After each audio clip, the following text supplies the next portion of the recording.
binoto, ginalan. Kaya ngayon, mga kababayan, klaro-klaro, itatawanan ko si General Romeo Prade, General Staff ng Armed Forces of the Philippines. Mag-withdraw ko ng support sa inyong Commander-in-Chief. Hindi lang sa dapat mag-resign. The people, tayo mga tawayan, tayo, you are fired, Mr. President, Mr. Marcos, you are fired. You can resign. Muli, sa ating mga kapulisan, sa ating mga kasunulawan, ang ating kabansak, ang inyong Commander-in-Chief, ay hindi lamang magtatakaw. Ito ay isang gamat, ito ay isang tratawin. Kaya dapat siya ay ating tanggalin, alisin, at ikulong ang kababayan. Mga kasama, ito mo, atas po tayo. Hindi pa ho tapos ang pangyayari ngayon. Una ko sa lahat, pasalamatan natin si Senator Amy Marcos sa kanyang mga kalambit na pananalita. Nananawagan po kami sa lahat ng ating mga babayan na malapit dito, na pumunta, makiisa, makibahagi sa ating pakipaglaban. At yung binanggit ni General Bokis, ang ating pong mga opisyales sa Armed Forces of the Philippines, ang ating pong mga opisyales sa kapulisan, ang ating pong simbahan katoliko, ang ating mga kababayan, wala na po tayong kulay, dilaw, pink, pula, berde, magkakaisa po tayo, laban to, ng sambayan Pilipino. Attorney, Harold Trespicio.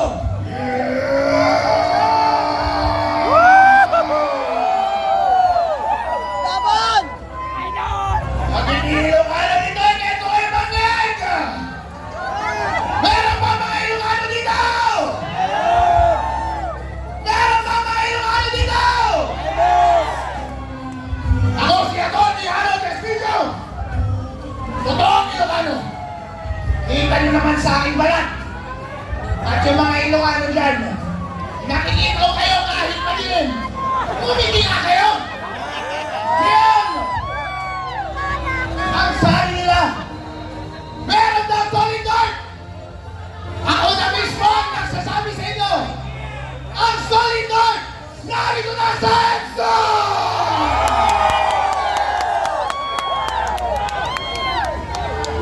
Ako ay bumali pa. Papunta dito sa Maynila. At kung gusto kong sabihin sa inyo, ang gaganda at ang gwawapo nyo pala. Ang pumuti nyo pala. Pero iisa lang ang ating damdamin. Naskam tayong lahat. Naskam pa tayo. BDM. Noong una ikaw ay nangangampanya, nagdalag ka namin dahil sa wakas, ibabalik mo ang dignidad ng mga Ilocano. Ilang dekada kami ay nahihiya dahil kapag sabihing Ilocano, sino ang marinig ko na politiko na malakas na nalinote? Marcos! At ilang mahabang panahon, kahihiyan ang aming dinadala. Kaya nung ikaw ay bumalik, binigyan ko kami ng pag-asa. Noon yun, nagbulag-bulagan kami kung ano man ang naging pagkukulang ng iyong pamilya. Hindi namin pinansin dahil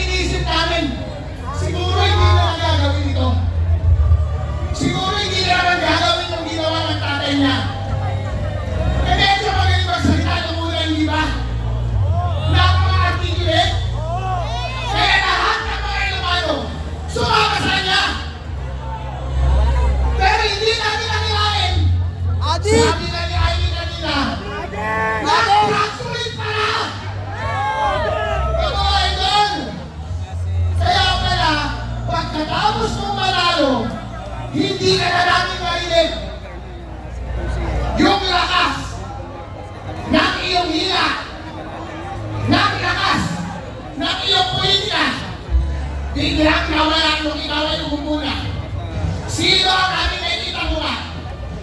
Si Tampalos Los! Hindi yan ang sinubotahan namin! Lahat na ginawa kanila, lahat na ginawa nila, puro magnanakaw! Anong nararamdaman namin? Hindi nakakahiya!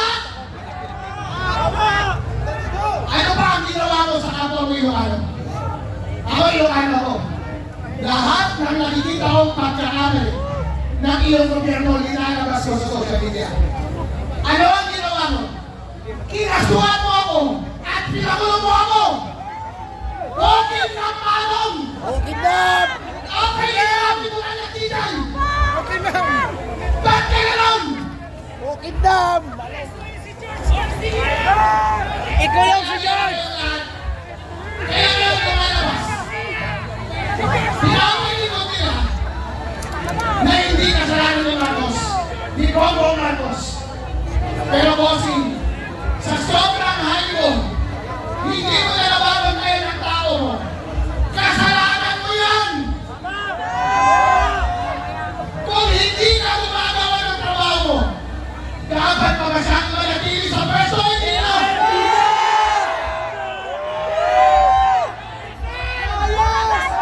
Maayos ka na! Mga Pilipinong may dignidad. Lahat ng mga pinakamatatapang ay narito na.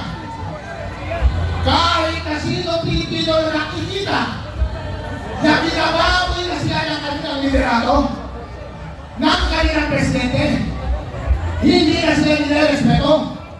Kahit pareho pa kayo ng salita, kahit pareho pa kayo ng writing. Pero, kung ikaw ay garapalang kunak, ayaw ka na namin!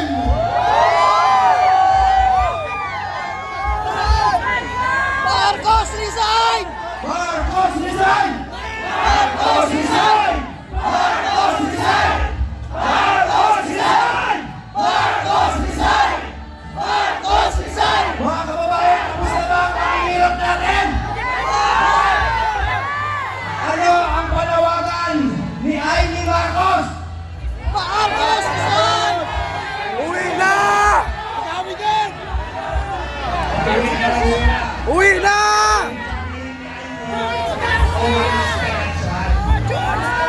Tandaan nyo, sinabi ko sa inyo, ang national problem na bansang ito ay si Lisa Marcos. Tama! Diba? Sinabi ni Amy, pagkasalan mo na yan, akala niya magbago. Yung pala silang dalawa, tandem sa COVID. Ngayon, itong 100 billion na in-insert nila sa budget, tinatanong nila, bakit kailangan mag-insert kung pwede mo namang ipasok sa National Expenditure Program? Simple lang ang sagot. Kapag nasa NEP, si Congressman ang tatanggap ng sohol, hindi si Marcos. Kaya kailangan ni Marcos mag-insert ng 100 billion para ang tombats sa kanya lahat.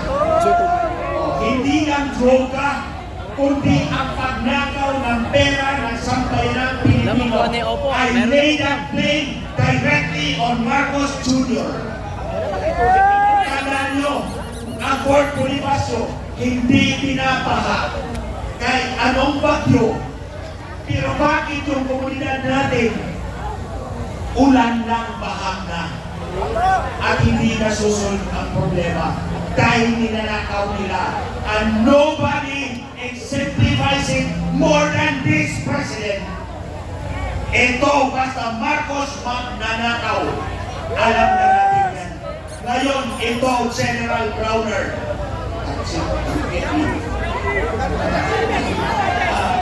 yung Chief PNP. Nartates! O, kayo.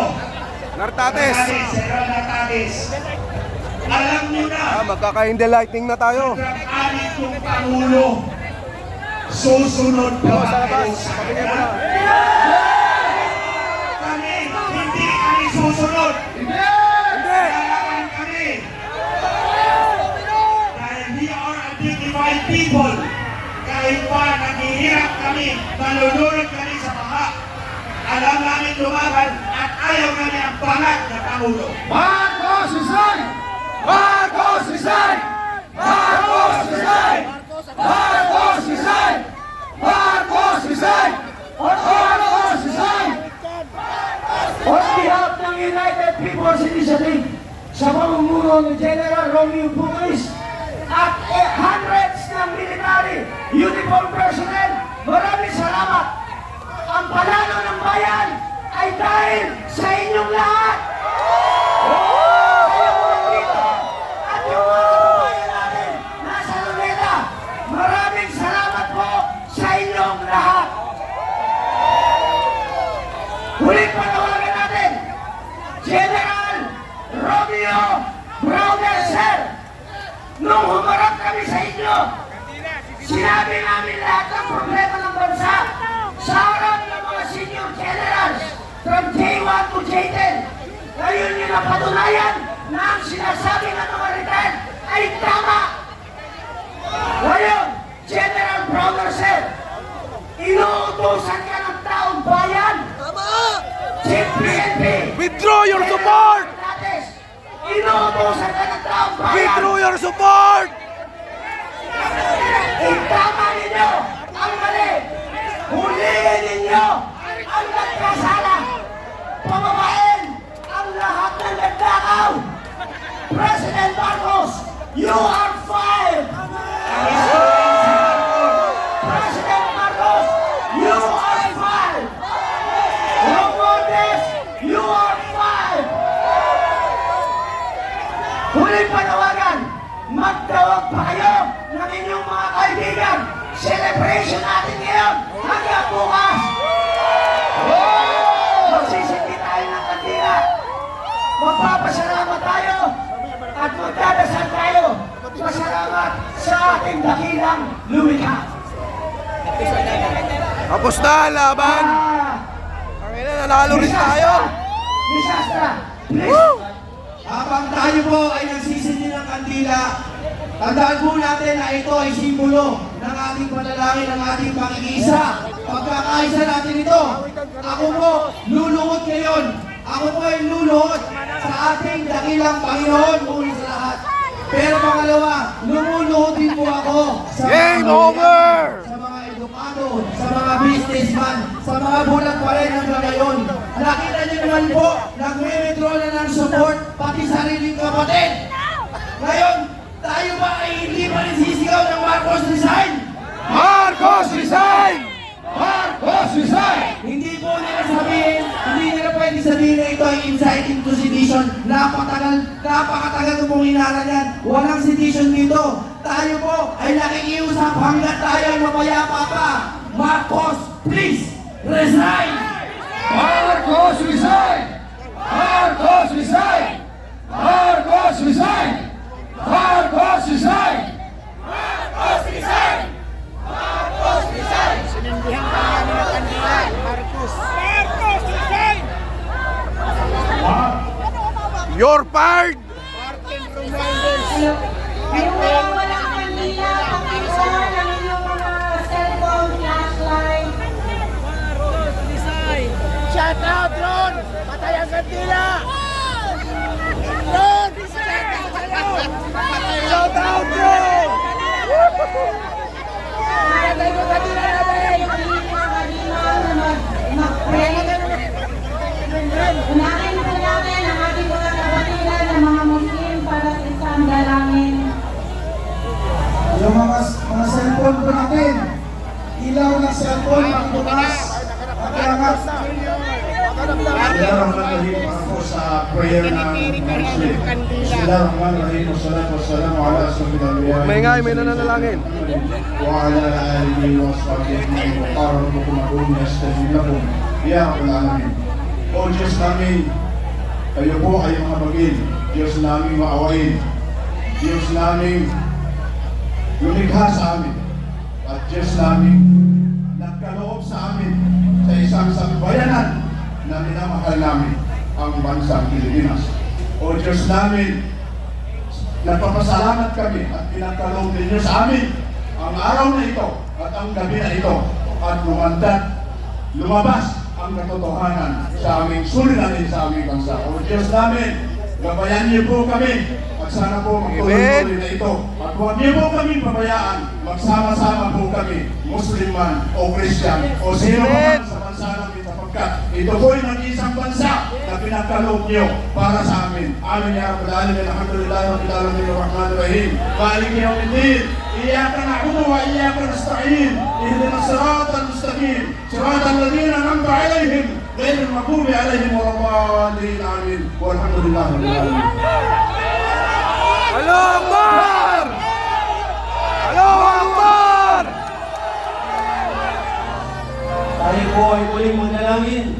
Iyon natin ang ating mga ulot, pigit ang ating mga mata. Ama, kami ay nagpapasalamat na narinig mo ang aming mga daing, ang mga iyak ng aming puso, lalo ng aming mga kababayan na nasalanta ng lindol at bagyo. Tunay ka ang Diyos na hindi bulag at bingi. Iyong nakikita ang mga tunay na nangyayari. Kami sa gabi nito ay nagpapasalamat na inilantad mong lalo ang katotohanan sa mga nakaraang mga araw. At sa gabi ito, Lord, ay pinakita mo sa amin, ito nga ang katotohanan na ang mga namumuno sa aming bayan ay hindi maaaring pagkatiwalaan na mamuno sa kinabukasan ng aming mga anak at apo.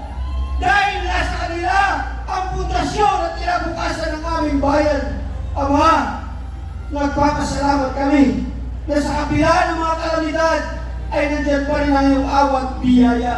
At sa darating ng mga araw ay makikita namin ang panibagong araw at sigla ng aming bayan kung ang mga namumulong ito ay mawala na sa kanilang mga posisyon at muli kami magsimula bilang isang bayan na nagkakaisa.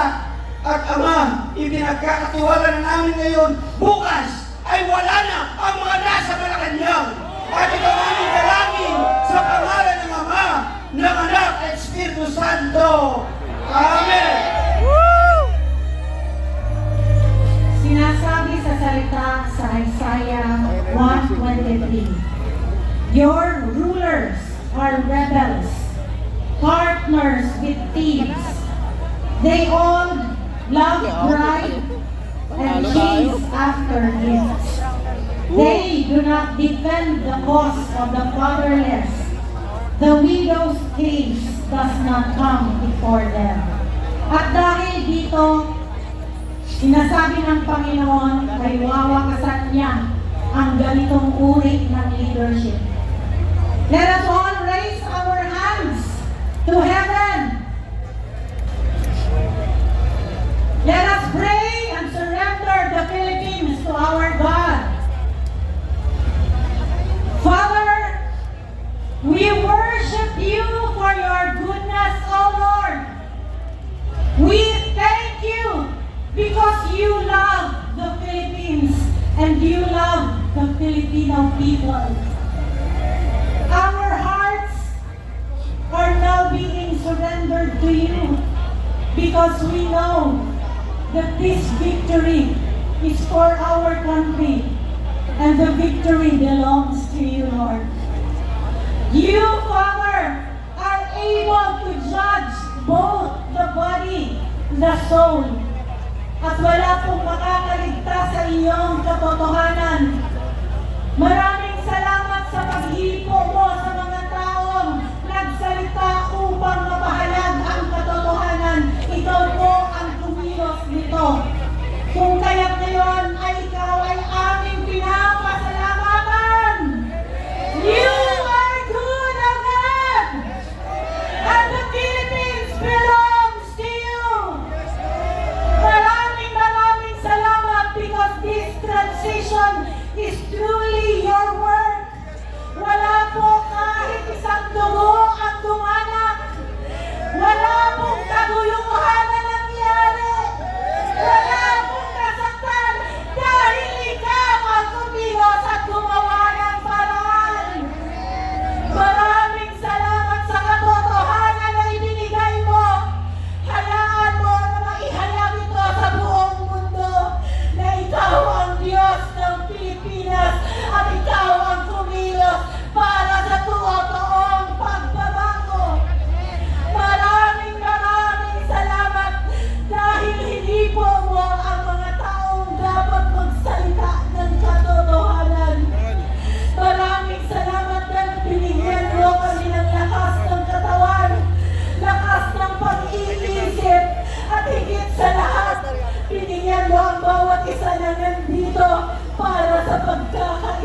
Diyos. We are thanking you, Lord, for making your glory known.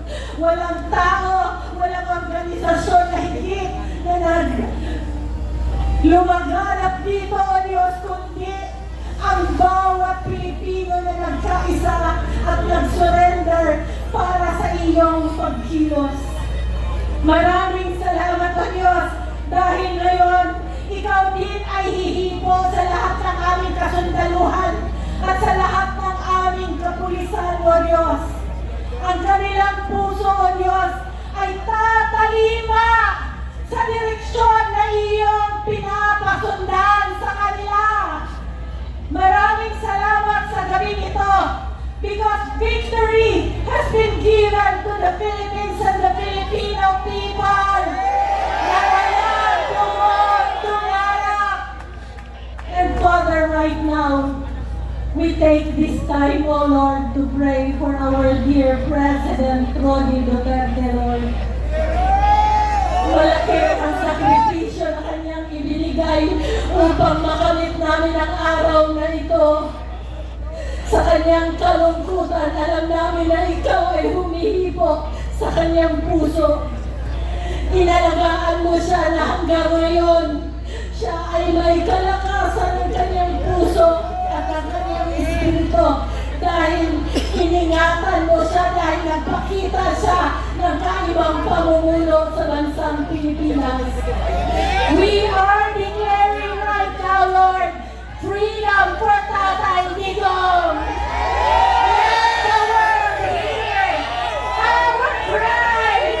Let Tatay Digong be free. In the name of Jesus, we ask you. We thank you, Father God, because you are mighty and you are victorious over the Philippines. Masarap mahalin ang Pilipinas. Masarap mahalin ang Pilipinas. Masarap mahalin ang Pilipinas.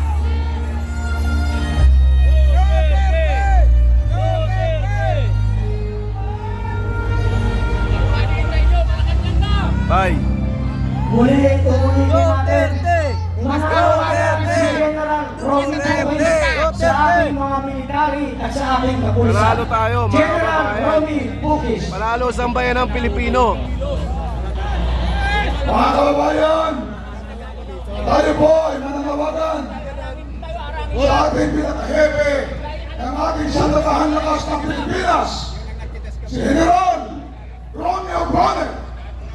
General Bronner, napakaliwanag ang nangyayari ng iyong Commander-in-Chief ay hindi lang magdadakaw, kundi siya ay drug addict. Bakit? Kaya kami,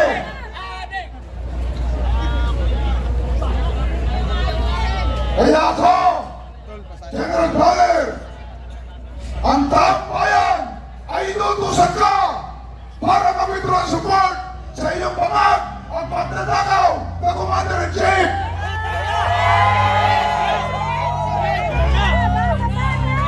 Kantahin natin ang Pilipinas kung mahal. Sabay-sabay.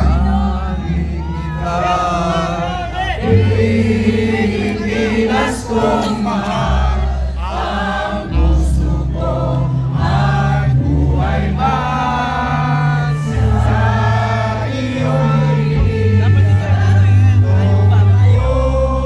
lingkong gagampanan na langit ang paglingkuran, ang laya mo'y babantayan, Pilipinas kong hirap.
hindi nakukulong ang mga may kasalanan. Para sa mga batang hindi na natin mayayakap, sa mga kapatid natin hindi na natin makakausap sa ating abang hindi na uuwi dahil sa baha, sa salot na baha dahil sa kasakiman ng mga magnanakaw sa ating gobyerno. Huwag po ninyong kalimutan, matatapos lang ang laban pag sila ay nasa kulungan na. Muli, General Brother, pakinggan mo ang sigaw ng taumbayan. Ang taumbayan ay inutusan ka. Withdraw your support, sa iyong General. palag at pagkatakaw na Commander-in-Chief. Withdraw your support! Pilipinas! Mabuhay! Buhay ang Pilipino! Mabuhay ang taong bayan! Sir, sir! Sir! Sir! Sir! Hello! Mabuhay ang Pilipinas! Nasa lalita lang. Mabuhay ang Pilipinas! Mabuhay ang ulan! Hindi ba nagkagulan? Ang mahalaga dito, ang laban natin, walang uwian! Walang uwian! Laban tayo hanggang kamatayan! Mabubuhay kayo! Mabuhay sa inyong lugar! Nananahimik lang ako! Yung tutuhanin natin! Huwag tayo atras! Huwag tayo! Kaya ba? Kaya! Kaya! Ang sigaw! Inakas! Laban tayo! Laban sa ibulan! Nandiyan ang blessing ng Panginoon! Laban tayo! Hindi sa ulan! Hanggang hindi natin nalaman! Nabubuhay ang ating Pangulo! Tayo ay laban! Resign! Resign! Resign! Resign! Resign ang namatayan tayo! Mamumuno ako kayo! Hanggang namatayan, hindi na itutuko! Salamat!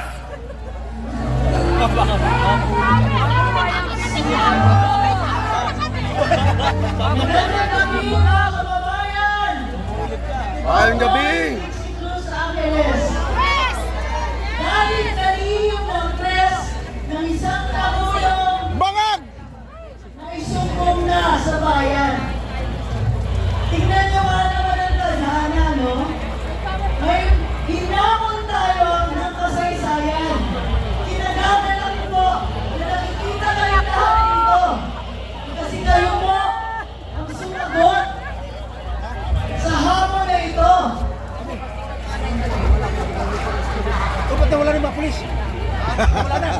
Ngayong araw na ito, Kaibigan mabait, wala rin mga pulis. Nandyan? Wala na kalasag. Kalasag na lang. Binabantay na tayo. Kalasag na lang. pagtulad sa tunay na estado Paano yung mga makat nyo? isip o estado ng pag-iisip ng ating Pangulo. Ngayong araw na ito, ang umpisa ng tunay nating kalayaan. Mag-umpisa ang kalayaan natin sa pagbubuyan ng katiwalian. Sara. Bibi Sara. Pero bago tayo magpatuloy, sabi nila kailangan sa bagay marunong tayo magpasalamat. Si Annie Marcos ay umakyat sa isang entablado na nagbigay ng pagkakataon sa kanya. May nagpakita ng daan. Kanina puro-puro doon. Kami pulis. Ang pagkiling sa transparency at accountability ang naging paraan para lumabas ang huling katiwalian. Ano sabi mo, Manang? Okay lang. Ang tunay na pagkakaisa natin. Kaya ka talaga, pare. Maraming salamat sa mga kababayan na narinig ang aming daing. Maraming salamat sa mga institusyon na hindi nakakalimot Wala si Atty. ng Lambino. mga obligasyon ng Estado. Maraming salamat lalong-lalo na sa ordinaryong mga mamamayan. Alam kong hirap na ang buhay nyo. Alam ko sa inaraw-araw, walang ginawa ang administrasyon. Hindi na kailangan ipasal natin. Bulag talaga, oh. Habang sila'y nagpapayaman, habang sila po ay tuloy-tuloy sa kanilang kaliwanahan, dumadagdag ang paghirap sa bayan. Wala na ulan. Maraming salamat mga kasama. Hindi pa po tapos ang laban. Hindi pa po tapos. Lumabas na ang katiwalian, ngunit ang ating paninindigan sa araw na ito. Huwag mo kakalimutan dahil nakailangan kayo. Naging bahagi kayo ng ating kasaysayan. Ano ang mangyayari susunod? Ito ang kailangan natin pag-usapan. Huwag natin kakalimutan ang dahin natin for the responsibility of the Philippines. Ang Pangulo natin may problema. Ang Pangulo natin may Ma'am Connie, salamat sa blessing. Thank you. Iyak na lang kayo. Yeah, kayo yung iiyak, hindi kami. Kailangan managot sa taong bayan sa tunay na estado ng kanyang pag-iisip. Yeah! Ganon! Kailangan hinawas niya! Ikaw pa, Mr. President, ay may kapansanan sa isip sa paggamit mo ng mga pinagbabawal na gamot. Humihiling lang tayo ng kasagutan. Be accountable! Be transparent! Kung wala yan, walang hustisya. Araw-araw, humuhuli na lang kriminal. Lakay. Okay na lakay. Huwag ka maingay. Ang mga namumuno, nasaan ang hustisya? Uwi na muna ako para ma-upload ko itong mga video ba. Ang gamit din. Managot siya. Sagutin niya. Do you have a health issue, Mr. President? Sabi sa saligang batas, kailangan ilabas mo yan.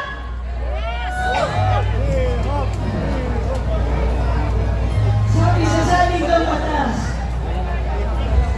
bawal itago kapag may sakit.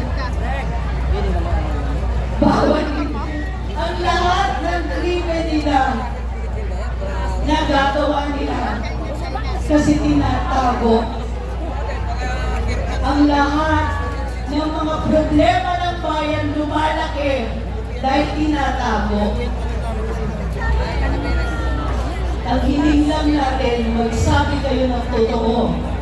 At kung totoo man na mayroon kayong problema sa inyong kalusugan, mag-report kayo sa mga taong naghalang sa iyo at gawin nyo ang kailangan nyo nang gawin para sa maayos na pamumuno ng bayan. Hindi pa ngayon siguro. Uulitin ko, kailangan maging accountable, kailangan maging transparent, lalong-lalo na sa estado ng kalusugan, lalong-lalo na sa tuloy-tuloy na pagnanakaw sa kaba ng bayan, lalong-lalo na sa mga nakikita nating turuan.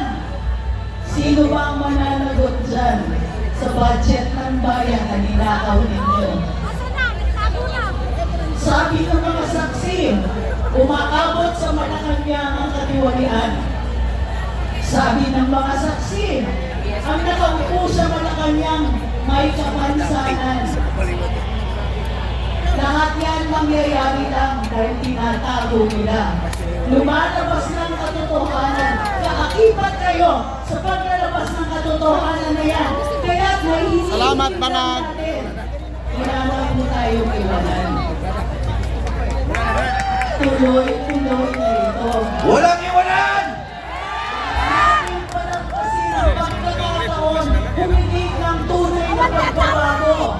Huwag natin palagpasin na lumalabas na ang katotohanan tungkol sa mga tao na namumuno sa bayan. Huwag na po natin palampasin ang pagkakataon na lahat tayo ay titindig para sa ating kalayaan, Maaga nag-retreat para si sa ating kasarinlan. Isa na naman tayo na para tumigil na rin ang mga lintik na Nasa bahay pagkakataon yun, na naka-live na ginagawa siguro ng yun, mga ano? ito. Pinabungkit Naka-live na yun. sa atin yung nakaw nila.